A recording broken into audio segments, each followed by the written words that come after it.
Welcome everybody to Sundry Sports. It is Tuesday, June 23rd, and we begin with Cowboys Wire, brought to you by USA Today. Cowboys news: Prescott to sign tag, calls for Jones' voice grow louder. This must be from yesterday, since Prescott did sign the tag yesterday. But we can look at it anyway. Dak Prescott is coming back into the fold. But is he doing it at the cost of losing his leverage in negotiations with the Dallas Cowboys? I don't understand why people think he has so much leverage. He really hasn't accomplished that much. He had a pretty good year, but it wasn't as good as his first year. And his first year, we still didn't make it far into the playoffs. I don't get it.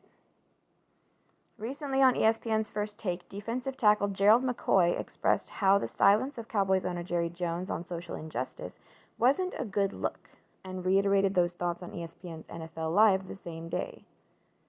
Okay. What's with all these players from other teams bad-mouthing our owner?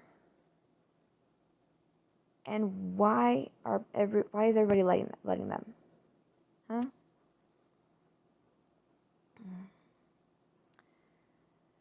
Star safety Jamal Adams has requested a trade from the New York Jets. If he were to come to Dallas, just how would he fit under Mike Nolan's hybrid scheme? Randy Gregory is currently awaiting a decision on his pending reinstatement to the NFL. After a year off and turning his life around away from the field, it'll be interesting to see what he will be able to offer to the Cowboys' pass rush. Dak Prescott has had a very productive start to his career, but where does he rank amongst the Cowboys' quarterback elite? Getting inside the mind of offensive coordinator Kellen Moore, how Chidobe Awuzie needs to elevate his game, and the rare opportunity for UDFA undrafted free agent tight end Sean McKeon, plus more, are discussed in the news and notes. Cowboys Prescott to sign franchise tender, what it does and doesn't mean. Go inside whether or not Prescott has given up leverage. He hasn't. Okay. And what the benefits of signing the tender are. I would agree that he hasn't, but that's because I don't believe that he has that much leverage to begin with. Cowboys, Gerald McCoy. Oh, Gerald McCoy is a Cowboy. Well, what's with the Cowboys bad-mouthing their own owner? Come on, guys. What is this brave new world? I don't like it.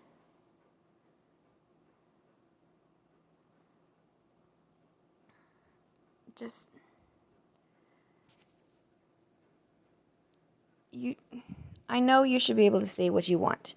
All right? Free speech, yes. Agreed. But there should be some decorum. There should be some propriety. There should be some respect. You should say what you want, but you don't have to do it on a national platform. That just seems like a little much. It seems like going a little overboard to me. The Cowboys defensive tackle took to NFL Live to explain further on racial injustice. Juneteenth, otherwise known as Jubilee, at least it used to be known as Jubilee, and I think that's a much better name. Juneteenth means absolutely nothing. I've talked about this before, but I'll say it again on this video. Just like how it's bothersome to me and to many people that I know that Independence Day is constantly only referred to as July 4th. When you take away the name that actually means something and you just call it the date that it is, Juneteenth is just a contraction of June 19th. When you do that, then you can assign any new meaning to it that you want.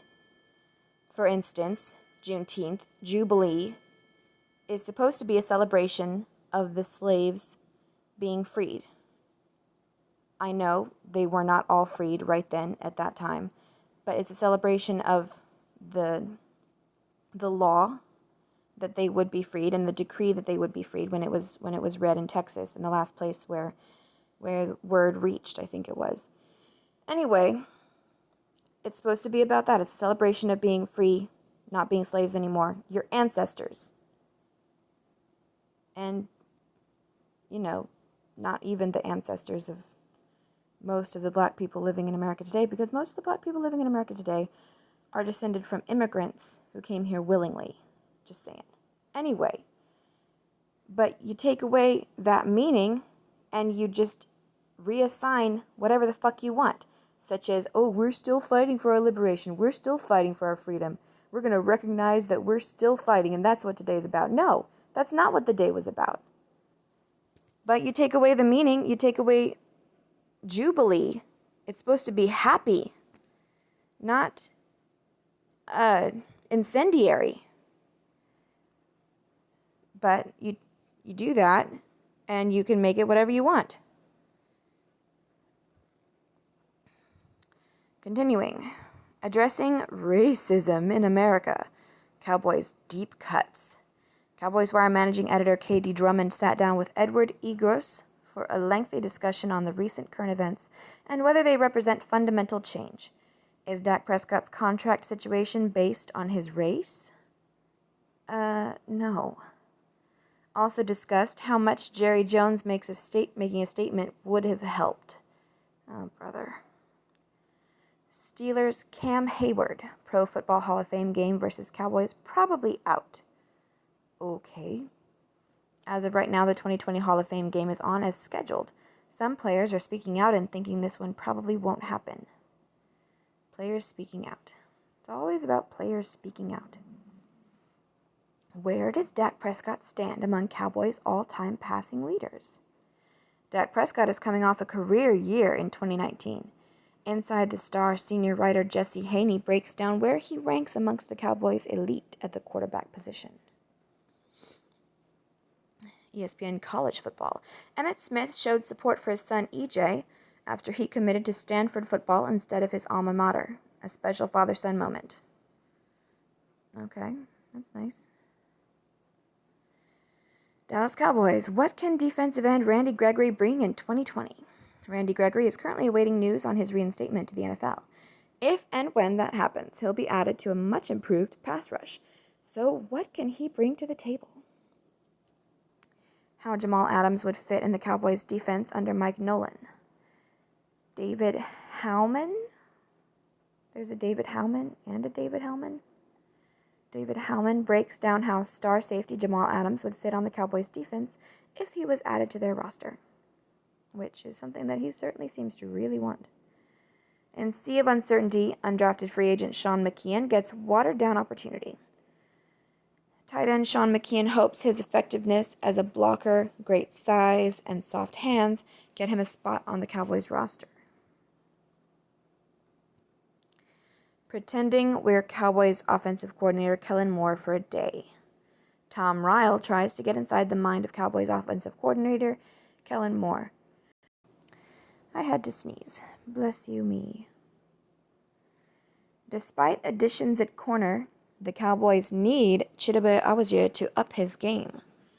Whether it's at cornerback or switching to safety, Chidobe Awuzie will be vital to the success of the Cowboys secondary in 2020. Dallas Cowboys, I got proof that Jamal Adams wants to come to Dallas. I heard about this. Is it going to play?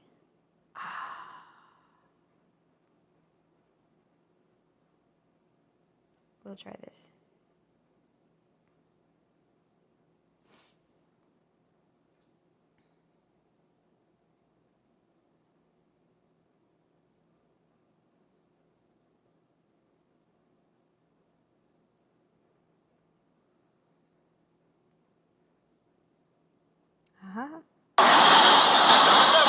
Hey, what's up, bro? What's up with it? Hey, you coming to Dallas? Hey, man, I'm trying, bro. All right.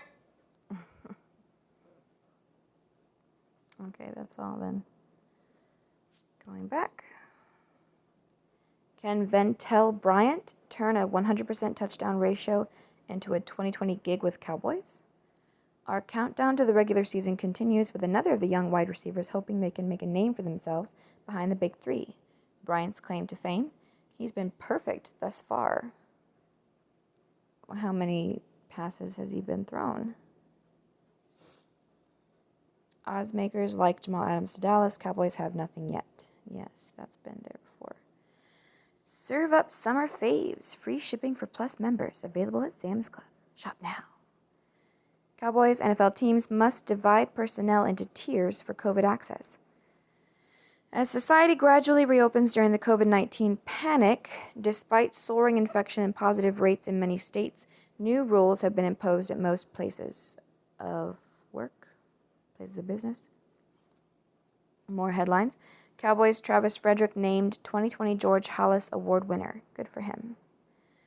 Cowboys news. What Jamal Adams is worth. Pass more, win less. In sea of uncertainty, UDF undrafted free agent Sean McKeon gets watered down opportunity. That was on the... this is so annoying. Cowboys news. Zeke's COVID fallout. That's really old. Details of Andy Dalton's hometown discount buyer's market Cowboys contract emerge. Okay. Moving on to the ESPN Daily. Good morning. Remember back in high school when you wouldn't do your homework assignment because you were banking on a snow day? No, I don't. Because we don't actually get snow where I live. And then you woke up to discover that you only got a 2-hour delay? Well, I imagine that's sort of how the Astros are feeling right now with the news of baseball's probable return. Houston, you have a problem. Here's your ESPN Daily. So it's now a probable return? Listen up. NASCAR's response to racism. NASCAR is fighting to abolish racism from its culture, and its only full-time black driver, Bubba Wallace, is at the forefront of that change and the backlash against it. On Sunday, a noose was found in Wallace's garage at Alabama's Talladega Superspeedway. This deplorable incident came less than 2 weeks after Wallace successfully pushed the stock car racing series to ban the Confederate flag at its tracks and facilities. On today's episode of the ESPN Daily Podcast, Ryan McGee gives us the latest on NASCAR's response to the racist act that took place on its turf and Bubba's career in racing. Then, former global soccer star, if you're wondering why I'm speaking so sarcastically, it's because I honestly do not believe that this noose thing is not a hoax. I truly believe that it's just another racism hoax. Probably for publicity. Probably to keep all of this in the news, in the forefront of everybody's mind. That is truly what most of the hateful acts that you see in the news are about. The ones where the ones that have to do with things just left somewhere, not confrontations between people, just things just left somewhere. A noose in a garage, or a swastika painted somewhere, or something like that. Usually, it is a hoax. Usually, it's done by the supposed victim. And I truly believe that this is the same thing. I seriously doubt there's going to be much said, if that's the case, though, because what matters is the purpose of it. What matters is that we keep the conversation going. Then, former global soccer star Thomas Beattie shares his decision to come out as gay after decades of pressure related to his commitment to the sport. We spoke with Beattie for more on his journey. Justin Fashanu became the first professional British male football player to come out. Dak Prescott's next move. What does signing tender mean? Won't be traded. Obligated to participate in camp. Todd Archer's full breakdown. Okay. British male football player to come out in 1990. 8 years later, he tragically took his own life. Since then, there have been so few visible stories of gay men in our sport, especially in England. Robbie Rogers came out in 2013. Though Robbie is American, he did play for Leeds. German midfielder Thomas Hitzelsperger, the only known gay man to play in the Premier League, came out in 2014 after he retired. Being gay and having a career in football never felt like an option. That's soccer, y'all.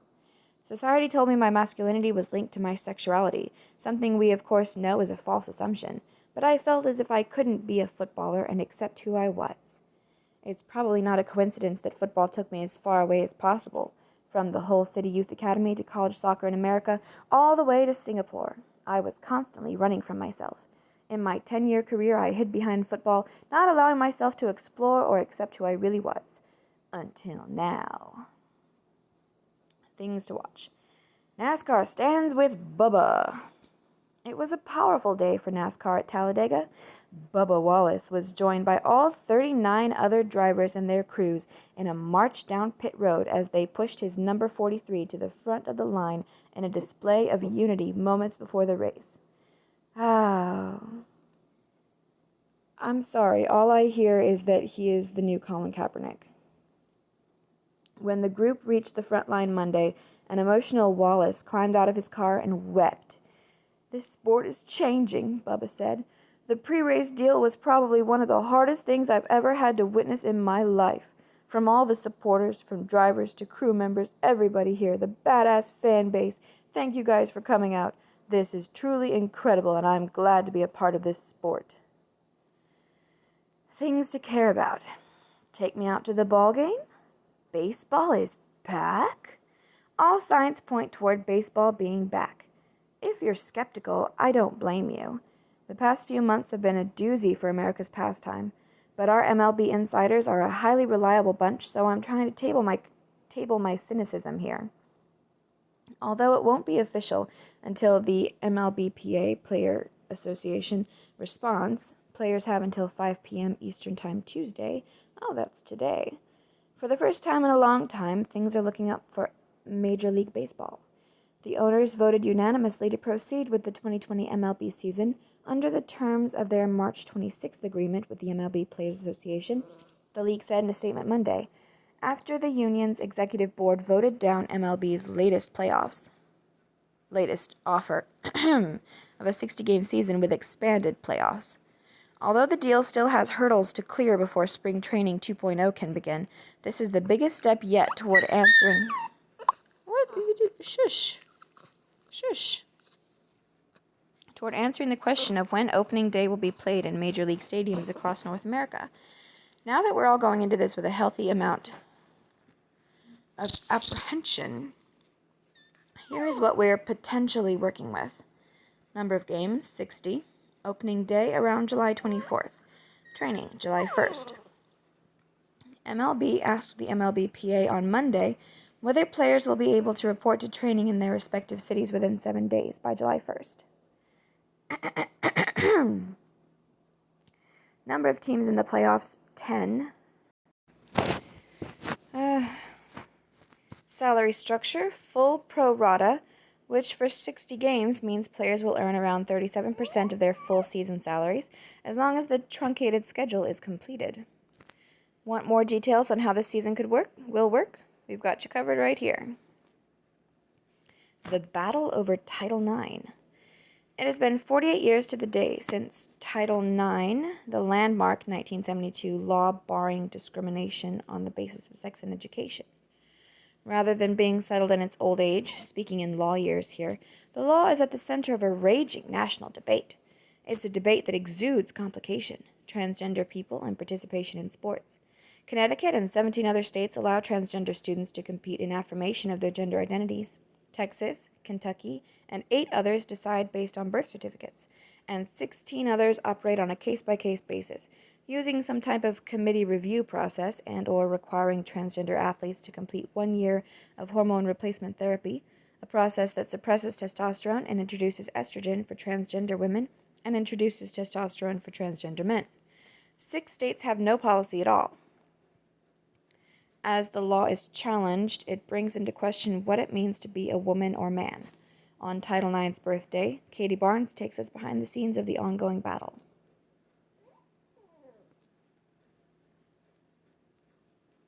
I'm not going to get into that right now. Overheard. Sorry I'm not wearing my mask, but I just wanted to show whoever it was that you're not going to take away my smile, and I'm going to keep on going. It was probably one of your crew, dude. Bubba Wallace after racing the day after a noose was found in his garage stall. Has he ever actually won a race? On this date in 2003, Barry Bonds had himself a night. Bonds became the founding member of baseball's 500-500 club, aka the first MLB player with 500 stolen bases and 500 home runs. The giant slugger, who stole his 500th base and scored the winning run in an extra innings showdown with the Dodgers in a span of about 4 minutes, couldn't wait to get home and kick up his feet after his incredible feat. Ha ha ha, see what I did there. When asked about the accomplishment, Bonds said, "Now is the time to talk about 500-500. Now is not the time to talk about 500-500. I'm exhausted. I feel that. Would now be a weird time for me to plug that Barry Bonds should be in the Hall of Fame? Yes? Forget I mentioned it. Until next time, remember, I know it probably seemed like I was being petty by coming for the Astros in today's intro rather than focusing on the prospective joy of our beloved baseball returning. I was. But truth be told, I'm pretty bitter that the Washington Nationals don't get a full season to bask in their reigning World Series champion glory and had to take it out on someone. The trash can bangers were low-hanging fruit. It's nothing personal, just business, you understand. This has been your ESPN Daily for Tuesday, June 23rd, 2020. That's obnoxious.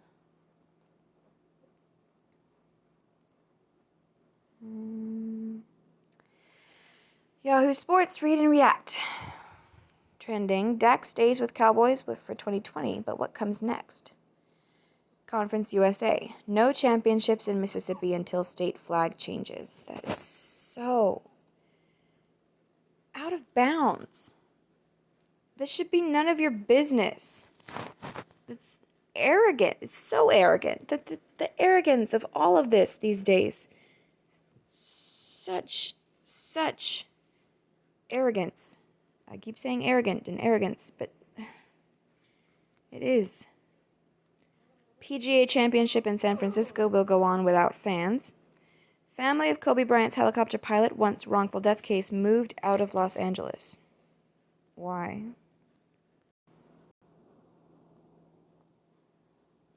Oh. Maybe because of public. The public. Okay.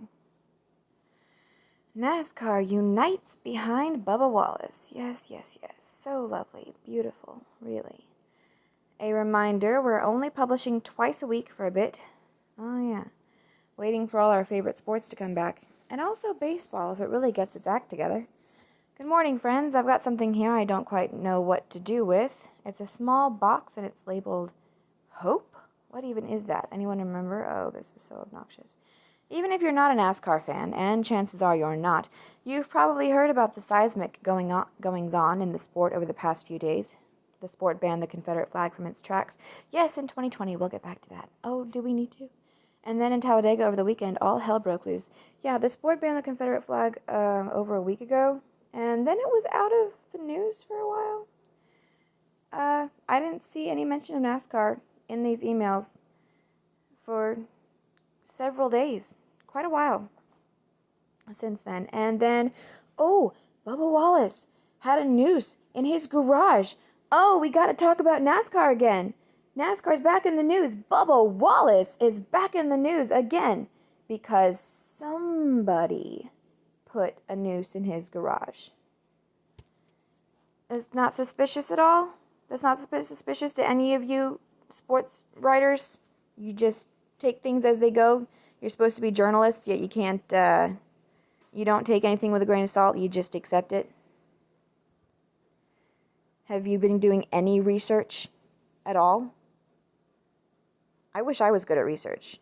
Obviously, I'm going to have to hone my skills. Sunday featured a pre-race procession of trucks bearing the Confederate flag. A pre-race procession of trucks bearing the Confederate flag. Plus a plane towing a banner that featured the flag and defund NASCAR. Then late Sunday night, officials reported that a noose had been found in the garage stall of Bubba Wallace, the only black driver at the sport's highest level. Defund NASCAR. That's hilarious. No, that is hilarious. You know, it's Kind of like the whole defund the police thing, only for NASCAR. That's funny. A noose in 2020. Oh, yes. And how often does anybody find a noose somewhere and it wasn't a hoax? Or pieces of exercise equipment in the case of Oakland recently. Where's the hopeful part, you ask? Hang on, I'm getting to that. Monday morning, I wrote that this is a key moment for NASCAR, a chance for the sport to distance itself from its racist elements. And I wrote that the drivers have to take a key role in casting out hate. Oh my goodness. Monday afternoon, before the rain-delayed race, drivers did exactly that, stepping up in unison and in force in a way you don't often see in any sport. Okay, let's back up a little bit. There was a procession of trucks bearing the Confederate flag. A procession of trucks, that's at least one driver per truck, so that's a lot of people who are putting themselves out there in support of the Confederate flag. A plane, so there's a pilot, that's a real person. They were all people, visible, and not being secretive, not being sneaky, and then, oh, somebody just left a noose in the garage over there. You know, we don't know who. There's all these people over here that you can see. They are being honest and showing you what they want. But then there's this sneaky little thing over here. Doesn't sound like it's the same people. Just gonna say. Monday afternoon, before the rain-delayed race, drivers did exactly that, stepping up in unison and in force in a way you don't often see in any sport. They escorted Wallace's car to the start of the grid, then ringed him in a show of support that brought tears to Wallace's eyes. Oh! The race could have been an afterthought, but as is typical in Talladega, it was a banger. Yeah, it looked interesting.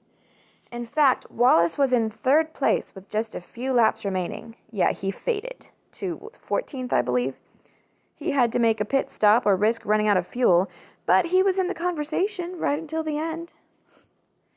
Right? What are we going to have to do? Are we going to tell everybody to start slowing down so that Bubba Wallace can place in the top 10 now?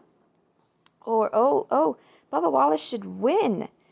Y'all white drivers need to just, slow down a little bit. Let Bubba Wallace get a win. He needs it. He's black. Ryan Blaney won the race, but the most significant moment of the day came when Wallace walked over to a contingent of black fans to welcome them to the track and thank them for their support. Oh, how nice.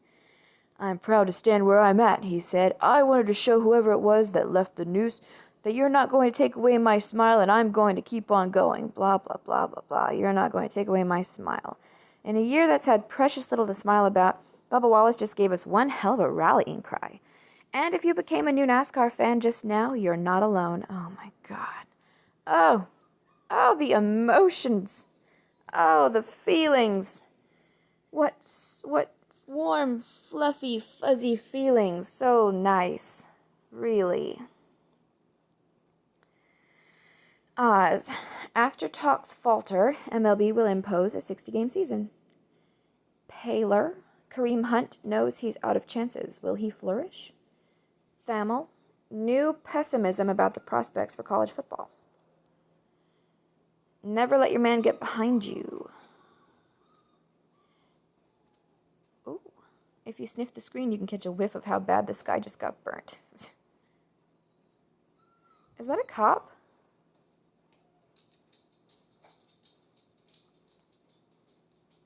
Those look like cops. Well, good for you, Yahoo News. Okay, that's it for today. If anybody is watching this and finds any sort of value in it, then subscribe. Be kind, subscribe. Goodbye.